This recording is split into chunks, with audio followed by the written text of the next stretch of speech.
Hello and welcome to Kendrick Farms. We're back with another episode of Farmville, North Carolina, and today we're going to be doing a little bit of tillage, although we are going to be trying something that's a little bit different than normal.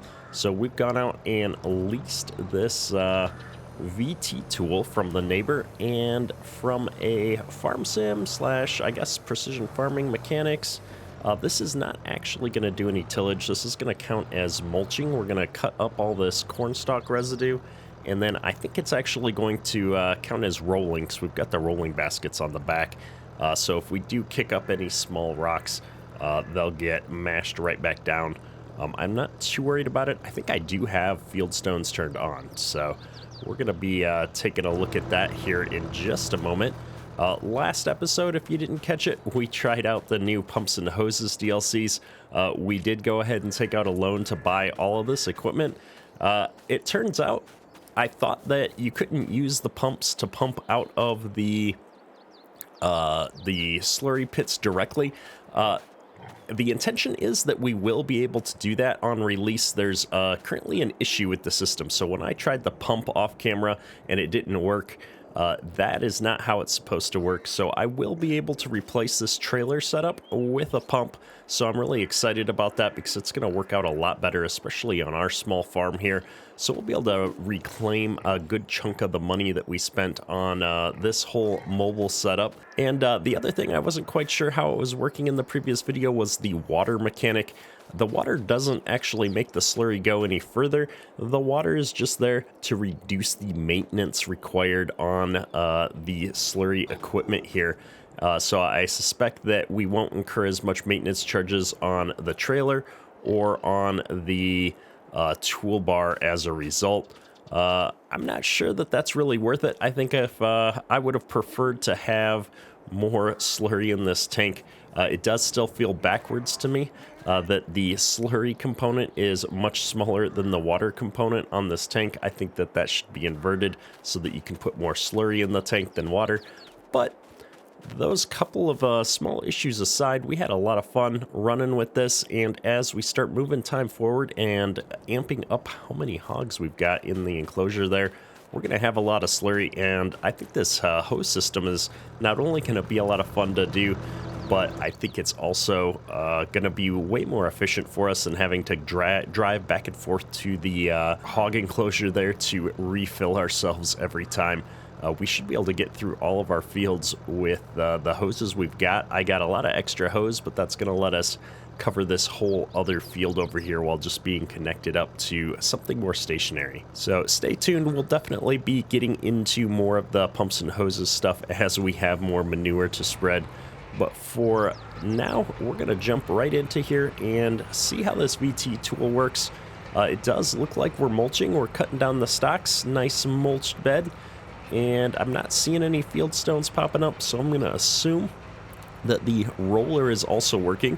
Now, I was a little bit worried this tractor is just a little under horsepower for pulling a big VT like this, but it seems to be handling it fine. We are, at this point at least, pretty far into debt, picking up all of that pumps and hoses stuff. I think that once the release version of Pumps and Hoses comes out next week, hopefully they'll have patched the issues with the pumps, and we'll be able to switch to that and get some of our money back here. That'll be nice. I don't see any reason to sell it off ahead of time, though. I'd like to hang on to it just in case it's not working right out of the gate next week. We'll definitely want to try and spread some more slurry here on that field that we started, because we're going to move forward a few months after we're done with the tillage here on this field and get into spring, and I want to get as much nitrogen down out of the slurry as possible before we start having to spread some more expensive products alongside or after our planting. Now, I think I'm going to just take the headland passes off here and then worry about the up and down rows. If we bring up the map here, you can see that we are definitely mulching. It's registering here on the map, and I don't see any field stones. So I think we're going to be good to go on this. I'm always excited to try out new equipment, and honestly, you know, for a VT tool, really it's about chopping up that stalks without doing a lot of, I don't want to say damage to the soil, but without disturbing the soil a lot. You're not going very deep. And so I think it's really cool to have an alternative to a chopper or something for doing the mulching here. I really like getting the chance to break up some of the game mechanics. Now, the only thing I am worried about by skipping our deeper tillage is just what kind of yield penalties and such we're going to be seeing on our corn as we plant corn on corn here. The weird thing is with precision farming now, there is no longer a needs plowing indicator here anywhere on these menus. And so I'm not really sure how to see the full bonuses on the field. When we hop out of the tractor, I'm not seeing any of those here in the field info, right? I do see over here, let's see, it just says corn harvested, soil types. I think that I'd have to probably install something to show me the like extra field thing. I think I had a mod called additional field info at one point that I may need to get back on here as we try to kind of figure out how some of these mechanics work with precision farming. I know that precision farming drastically changes how the game accounts for a lot of the different elements in the game here, and not just with fertilizer, because we have this entire environmental score now. And so I'm really curious to see how this tillage score changes here as we go year to year. I'm thinking once we get out here with a planter, and I think our planter is set up as a no-till planter, I'm curious to see how those scores start to change. I don't know if they change year to year or if it gets recalculated during harvest of a crop. So we might have to wait all the way till harvest to start seeing some of those score numbers change. But we're going to give it a shot this year, and I think just to do the VTing here on this field, and the other field should just be ready to go, so I'm not too worried about that.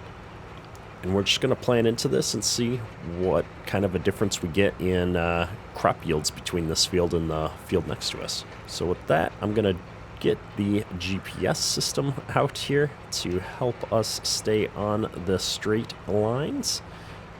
And we're going to go ahead and just knock this whole field out. All right, so we are wrapping up the last pass here on this field. And, you know, you'd think with taking 3 full passes off on this end for the headland that I could have dropped the tool back into the ground when I was turning around, but we missed quite a few spots up here. So we're just going to run up here and clean this up a little bit. We've got maybe one spot over there I could see, but I don't think we're going to run all the way back down to the other end just to clean up that little spot. So this is knock this out. Now this was a lease, and so I don't think I'm going to hang on to this.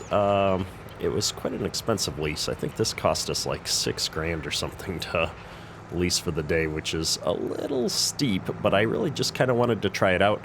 I really wanted to see how the mulching and the no deep tillage was going to play out here on this field that's corn on corn compared to the other field next to us. And this is going to accomplish that for us. I think at this point we've got all of our fall/winter tasks done. I mean, the only thing we really need to do is feed the feed the pigs over there. But I'm not going to bother with that just yet. They've got quite a bit of feed left in there. At some point, I suppose we can sell this lettuce, but I'm waiting until the winter where it is worth a bit more, which I know realistically you can't really hold on to fresh produce and sell it whenever you want. However, this is Farm Sim, and we are going to be able to do that. I should probably clean this stuff up and get these hoses off the field in case it snows. I don't know. We might just leave it out there so it's all ready to go in the spring. We'll see. We'll see. However, I think that's going to be about it for this job.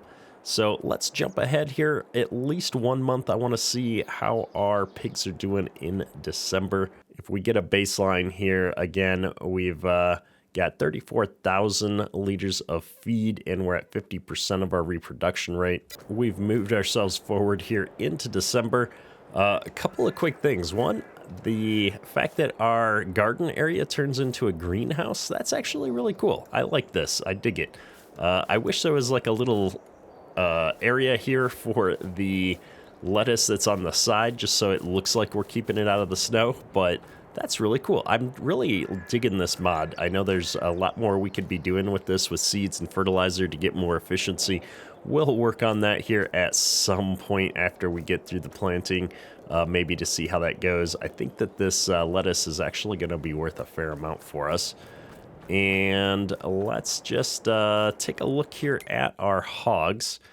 And so we've now dropped down to 28,000 liters, which is not too bad. We've got at least a few more months of feed capacity in here at the current amount of hogs, which we've got 100. But we did jump up to 75 for our reproduction rate. And I'm really excited to see this number jump up, get a lot more hogs in the pen here. That's going to be a lot more slurry.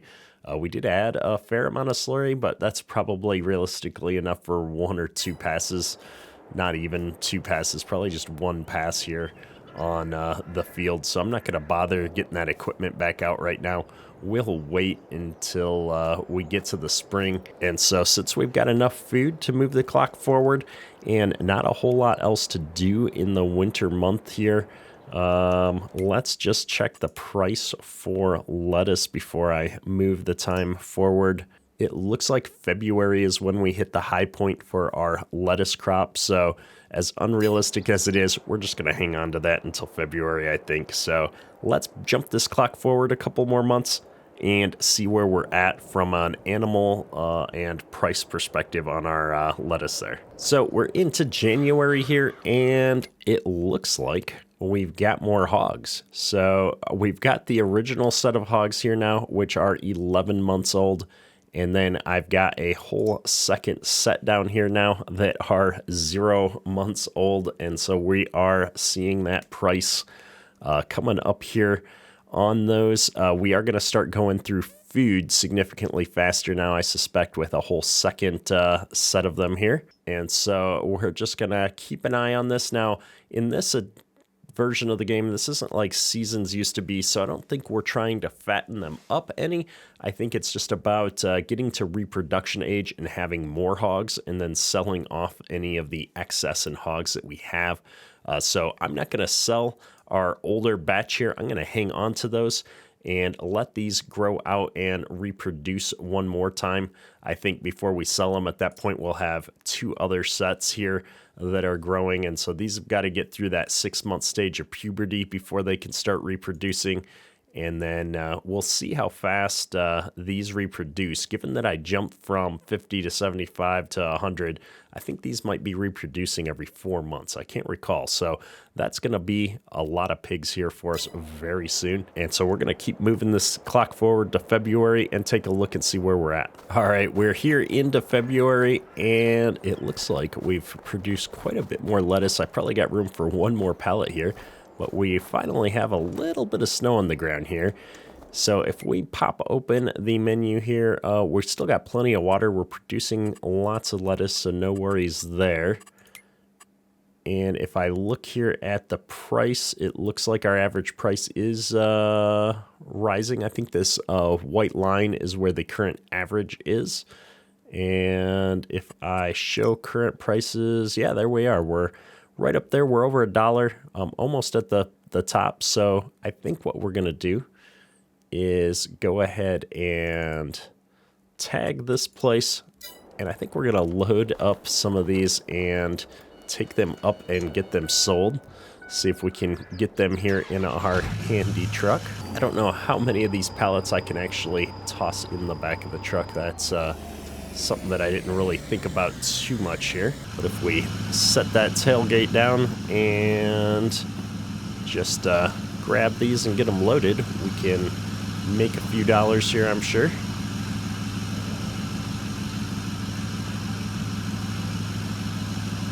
Now, if I put them in sideways, can I get 2 in is the question. I don't think it's gonna fit, but we're gonna give it a shot. Oh, maybe? That is not my best stacking job. We should really get a trailer or something for this, probably, because that doesn't look exactly safe, but that's what straps are for. So we're gonna start out by taking these 3 up to town. We got it loaded a little bit janky here, but I just want to see what kind of money we're gonna get from selling off this lettuce, if it was even really worth it to hold out for that extra, what was it, 20 cents per unit. I don't know what the units are. So we got 1,500 lettuce in the back here. I'm assuming that's in liters. I think these are 500 liters a pallet. And usually the price in the store is per 1,000 liters, but I'm wondering if it's different for produce. I haven't done produce since, like, the game came out. I think we did a little bit, and I haven't touched it since then, so I'm really kind of curious. It looks like I've got a little bit of a shader issue here on our trees. They're gonna flicker here with the snow on at certain LOD levels. This is one of those where I know I've got higher gears I could go in, but if I go much over 50, I have a tendency to run off the road. So we're gonna try and keep it reasonable here. I guess technically even the speed limit was 45 back there, so we're already pushing it a little bit. And I'm trying to see where the thing is. The co-op is right here. This is where the lettuce is gonna go. So let's see here. It's kind of an interesting delivery point for this, but I believe it's right here. And then if we undo this, does it take them? I don't think it's gonna take them here. I know it said it was going to take them, but...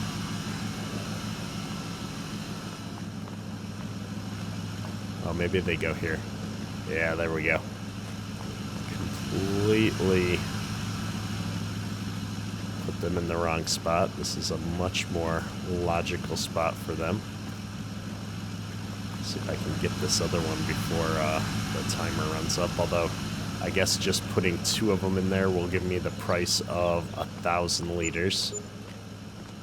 So I got $1,000 for 1,000 liters.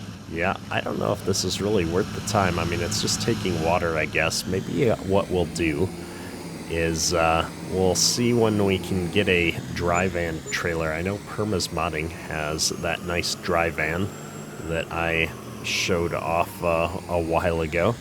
And I believe that's got the auto load functionality on it. It looks like it just warmed up and all of our snow melted all of a sudden. But yeah, a nice auto load trailer I think might work well with the produce if we keep going with that, especially if we get seeds and fertilizer in there so that it's producing more. It might be worth it to actually have a decent sized trailer to run those up in. It'd be a good way to store them off of the ground, and we could maybe just say it's refrigerated, and that's what's letting us keep it for a little bit longer. Although, there's no way you could keep lettuce for months on end in a refrigerator, or no. Alright, so with the question of what is our lettuce worth answered, we now kind of have a feel for that. It is going to be about $1 a liter on this, which is good to know. And then our animal situation is improving. It does look like we are going to get about every 4 months here, we'll get another run of hogs, which is good. We'll start reproducing here pretty quick. And we've got tons of room in this large enclosure to hold quite a few more. In fact, if we run over here and take a look, you can see we've got room for 2,400 hogs in this one building. And so we're going to be able to really get going here, let the number of hogs expand quickly, and then we can always start selling some of those off to make some more money on the hogs here at some point. I just want to keep the production of hogs moving, and that's going to keep going with the slurry, which you can see we've already got 27,000 liters of slurry built up here in the pens. So as we get back to things next episode. I think we will be able to feed the hogs, spread some more slurry on this field, and get ready for planting. However, I think that's all for today. Kedrick out. And then if this goes well, maybe I'll pick up a trailer. Oh my goodness. Produce there. We can say that it's a, whoa. My goodness.